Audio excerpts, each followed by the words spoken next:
help support our organization. And truly, we give exceptional care every day at those facilities. However, many of the people we serve have no insurance, or if they have insurance, it doesn't cover the cost of the care. And we are committed to doing nothing short of delivering the absolute best in hospice care. And to help you better understand just how important that service is, we have a speaker here tonight, Steve Montgomery. Steve is a successful businessman. He's an aviator, a beekeeper, very versatile fellow. He had a beautiful family.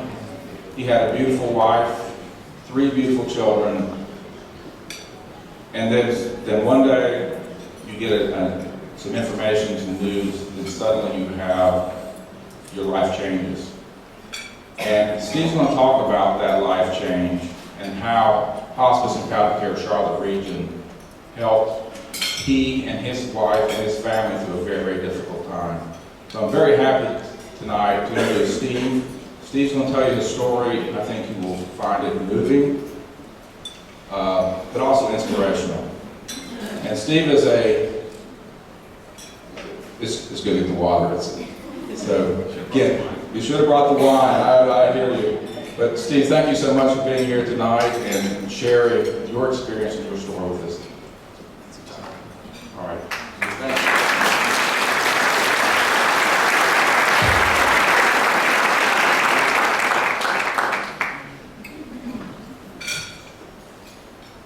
I'm going to take it down a little bit, and I'm sorry about that, but I'll bring you back up. It's a pretty good story, and one that has a happy ending in just a bit of an odd way. And when I was asked to speak, I felt compelled to look up the definition of angel, the word angel. And what I read was, it's one of a class of spiritual beings, a celestial attendant of God, a messenger, especially of God, a person who performs the mission of God or acts as if sent by God, an angel of mercy, a person having qualities generally attributed to an angel, as in beauty, purity, or kindness, a spirit that protects and offers guidance. Good evening. I'd like to share a short story with you this evening about a little slice of life and of death, both in beauty and in grace, all the while surrounded and embraced by angels in the flesh, and here on this earth, as you are seated amongst some of them here tonight. My wife Eileen died on June 4th, 2011 at the Levine and Dickson Hospice House. She was a non-smoker with lung cancer, first diagnosed at age 42. We were together for 20 years. We battled that monster for just over 3. I met Eileen in my kitchen. She was dating my roommate. He brought her home for dinner one night. I took one look at her as she walked in the door, and I knew. I just knew. I don't remember hearing much from my roommate Michael ever since. Slightly, with tongue-in-cheek, slightly, I'll mention that she drank scotch, she didn't mind a cigar, and she occasionally swore like a sailor. I could hardly wait to call my mom and tell her that I had finally found the woman of my dreams. She was a New Yorker to the core, yet loving her life as a New Southerner. Eileen was charmed to have been called Mama. She was an adventurer, a risk-taker, and a traveler, making her way solo all across Europe with little more than a backpack, a good pair of hiking shoes, a Eurail pass, and a few bucks. Eileen was a mover, a shaker, and a force to be reckoned with in her decades-long career in the textile and home fashions industry. She was feared by some and loved by many. Eileen graduated from Providence College, where I am told she could find every party or pub in town with her eyes closed.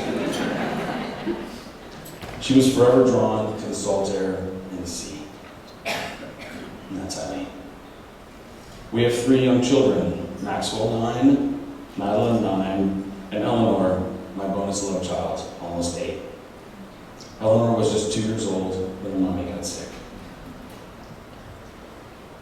The kids and I are finally settling into our reinvented world, nearly past all of our firsts as a family. Our first Mother's Day was a doozy. Our balloon liftoff to deliver Mama's cars and gifts was torrentially rained out for the entire day, so I deemed it as Mommy's week. We're still at it. It will all work out. You see, I've had these angels looking out for my children and me. And I warmly remind you that there are some seated with you here tonight. I was spending some quality, quiet time with Eileen at Sardis Oaks Nursing Home one day, just 29 months ago. I had just scurried home to grab a quick bite and plug in with the kids, when the phone rang and the attending nurse at Sardis Oaks said to me, "Mr. Montgomery, your wife may pass within the hour." Shell-shocked, my dad drove me back out to Sardis Oaks, where I found her completely coded out. Eyes open, cold to the touch, non-responsive, and definitely on her way out of this world. I thought for a moment that maybe I should just let her go, right then and right there. I hoped with all of my heart that she could hear me ask her what I should do. In the very midst of changing my mind, and somewhat selfishly decided that this was not the time nor the place, the kind souls at Sardis Oaks informed me that they were required to call a medic. I was off the hook. In the blink of an eye, we were back at the CMC ER for our 3rd visit in 6 weeks. I could hardly comprehend the whirlwind of unknowns that we'd been thrown into. Eileen and I had promised each other that we would commit to do not resuscitate for either of us, under any such circumstances. However, when that kind ER physician opened the curtain as I sat uncomfortably on a stool just a few feet from Eileen, she said to me, "Your wife will pass within the next several minutes if she is not intubated and immediately medicated. What is your decision?" I felt the hand of God upon my shoulder. I did. In one split second of clarity, I broke that promise of DNR, and I said to the doctor, please tube her and do what's necessary to get her out of this room alive. It was blindingly bright under those cold blue fluorescent lights in the ER. It was chaotically noisy. Absolute turmoil surrounded us from the violent injury in this world, particularly in an ER at 10 p.m. on a Friday night. It was simply not the place nor the time for Eileen to leave us, hence that hand upon my shoulder I still believe to this day. I had divine assistance and therefore some degree of validation in making that decision to break my very first promise to my very best friend with whom I had shared the very best half of my lifetime. Now stabilized, we moved Eileen out of the noise and calamity of the ER, and we spirited her towards the neuro ICU. The doctor having her hands full in the patient elevator, she handed me the ventilator bag. On the end of that tube, she told me to squeeze it like this. In all of those years of loving Eileen, I have never been so connected with my girl as I was at that very moment in time. I was giving her breath, and she was giving me life. There in the neuro ICU, among some very talented and kind souls, the beeping machines, the brightly lit monitors of breath and of life, we spent about a week. Eileen was extubated after a few days and now breathing on her own. Eileen's tremendously colorful expletives returned with much vigor and vitality. More smiles than not appeared, and with each F-bomb she dropped, we all had a chuckle that she was back with us, knowing full well, without a word spoken, that the end was still near. Towards the end of that stay, I had a very candid visit with Dr. Robert Lombard, Eileen's critical care MD, about what was happening with her and how it would all end. His candor, his wisdom, and his oddly comforting description in helping me understand the peaceful nature of her inevitable passing was an incredible gift. Following that conversation, I made a phone call to the lead oncologist and sheer jewel of a man, Dr. Gary Furnett. We discussed the best options for her comfort and her care. My head was literally spinning. The instruction manual obviously missing a chapter on all of this. Sometime following that same day, or maybe it was the next day, I don't really recall, I was approached by a woman who asked me if I had some time to visit privately about Eileen. Her name was Tess. She, Eileen's lookalike sister Trish, and I chatted a good bit about hospice care. Tess mentioned that she might have a bed come available at the Levine and Dickson Hospice House sometime that afternoon. I had no earthly idea what that meant. I do now. Those 16 beds, lovely beds and rooms, being in exceptionally high demand, and all for such good reason. I asked Tess if I could have an hour or so to discuss it with Eileen's family. Shortly thereafter, we decided to make the move to Levine and Dickson Hospice House as soon as transport was available. It was quite possibly the longest 8 hours of my life.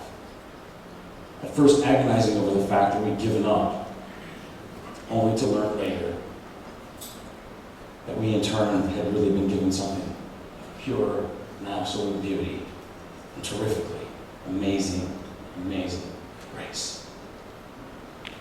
After that eternity of a wait and my very last trip riding shotgun in an ambulance, this time driving the speed limit and no sirens, we moved Eileen into what I now consider the most uncommon, the most unfamiliar, and extraordinary place I have ever to set foot in. Ever. And I mean ever. I didn't know it at the time, but I most certainly know it now. And that is why we are all here this evening. We lived there at Levine and Dickson for 16 days. And I mean, we lived. It was better than anything we could have ever done at home. I bought an inflatable bed, narrow bed at Target. I nestled it up against Eileen's bed and adjusted the height of hers to match mine. We were together again, at home, with one another in a venue that was simply not recognizable as anything we had experienced in the cold and clean medical and clinical world of our other hospital stays during the family of care. The place looked and felt and slept like a mountaintop ski lodge. It is an amazingly beautiful place, with even the metal of the bed hidden in lovely colored wood like the room itself. It was warm and it was cozy. Eileen was very comfortable and she settled in quite nicely. Finally, we could rest. We were so tired. Eileen's 4 sisters came, nieces and nephews came from New York, St. Louis. There are 13 of them. Her parents came from Connecticut. Friends came to visit from San Francisco, to Memphis, to Massachusetts. Phone calls came from London, New Zealand. My parents came. Business associates came from all over the U.S.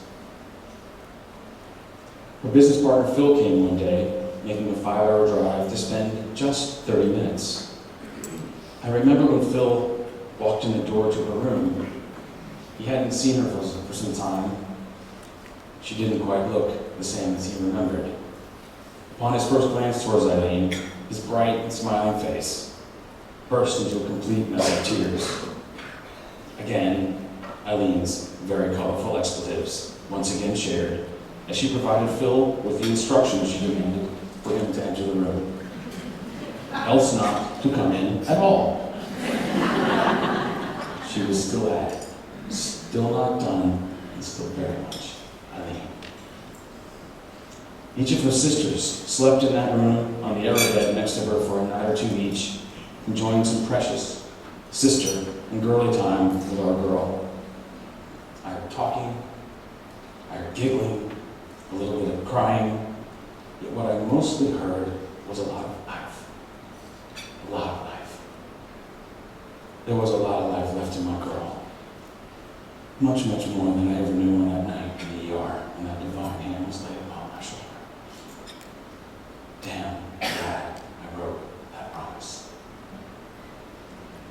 In over 20 years of being together, I never once knew how much my wife, my dear wife, absolutely loved those mandarin oranges so.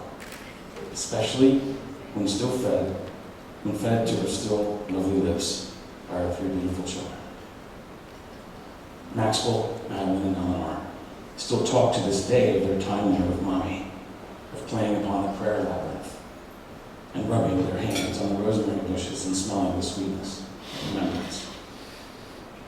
That sweetness remains with my children to this day and continues each year now as Eleanor, Madeline, and Maxwell attend Communion's journey every September since losing their mom. An overnight grief encounter held at the Unheard for the many children like mine and Eileen's who can gain so much from the company of one another, and again, under the wings of these angels with us here tonight. I was privileged and blessed to witness one of the most heart-wrenching, yet most beautiful and graceful moments I could ever envision between a mother and her son. Called to climb up onto her bed, barely able to speak, Eileen laid her hand upon her boy's cheek, and she very softly whispered to him, "Goodbye, Maxwell." He said, "Goodbye, Mommy. I love you." And then he proceeded to go outside and play. We have much to learn from a 7-year-old child. I remember all the special moments with friends and family as we sat and visited for days and days in those terrifically comfy and sunlit family rooms, all placed so perfectly throughout that facility. From where we could watch the deer and the fox and the life all around, while enriching the lives of our own family and the other families also there, who were also living at Levine and Dickson, just a few feet away from where Eileen was still living, yet fleeting as she unwound it, ever so slowly, and beautifully, and gracefully. In those 16 days of living amongst all of those angels in that amazing, amazing sanctuary of peacefulness under the light of God, my 3 young children and I may very well have learned a thing or two about how best to live and treat the world around us for the other 349 days of the year. You know, our culture, it just seems so horribly broken, obviously on more than several fronts. However, in particular, we celebrate so the bringing of new life into this world, and oftentimes it seems we behave in the diametric opposite for those who are leaving it. Imagine, just imagine, not having to fear so much what could potentially be one of our most beautiful and graceful walks upon this mysterious path. These amazing people at Hospice and Palliative Care Charlotte Mission are teaching us so expertly and lovingly how to fix one of the most critically broken aspects in how our culture lives. That there can be grace, dignity, a divine peacefulness, and an indefinable sense of beauty in that time when we are, in fact, releasing our souls back to the path once again. There, at Levine and Dickson, during those 16 days, we were blessed to spend time with the Reverend John Cleggan from Caldwell Presbyterian Church. John had been walking with my family for some time, even though we were technically members of another church. One day, the good Reverend Cleggan walked into Eileen's room just in time to hear her once again tell us all, with her eyes half closed and it seemed just half of her there was just about this bridge.